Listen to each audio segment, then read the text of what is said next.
Final year crash course, online course, college வராதீர்கள். இதே வெளில வரல இந்த விஷயம். இது ரொம்ப பெரிய விஷயம். எந்த கல்வியாளர்கள் பேசுவாங்க? யூரோப் ஸ்டடி சென்டரை தவிர்த்து ஒரு கல்வியாளர் இதை பத்தி பேசுவாரா? பேச மாட்டாங்க. யாரையுமே பகைத்து கொள்ள விருப்பம் இல்லை.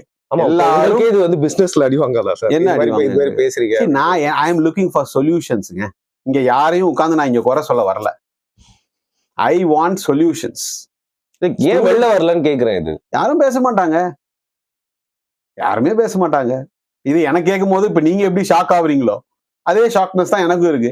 7th and 8th செமஸ்டர் காலேஜுக்கு உங்களால போக முடியாதுங்க. எல்லா கல்லூரிகள் நான் சொல்ல வரல. வெகு சில தலை சிறந்த கல்லூரிகள், தலை சிறந்தன்னு பேர் வச்சிருக்கிற கல்லூரிகள்ல உங்களுக்கு லாஸ்ட் இயர் கிளாஸஸ் கிடையாது தோழர். இதுல அவங்களுக்கு லாபம் நிறைய வருதுங்களா? இல்ல மக்கள் வந்து குமிறாங்க 1000 கணக்குல. உங்களுக்கு இடம் இல்ல, சீட் இல்ல, உங்களுக்கு காலேஜ்ல இடம் இல்ல. போடு ஃபர்ஸ்ட் ஃபைனல் இயரை என்ன பண்ணிடு, ஆன்லைனா மாத்திடு, இல்ல crash course something like that முடிச்சிருங்க. ரெண்டாவது என்ன பண்ணுவீங்க? இன்னைக்கு 12 to 8ல இன்ஜினியரிங் காலேஜஸ் நடக்குது. அதாவது 12 மணில இருந்து 8 மணி வரைக்கும். முதியோர் கல்வி மாதிரி இருக்கு.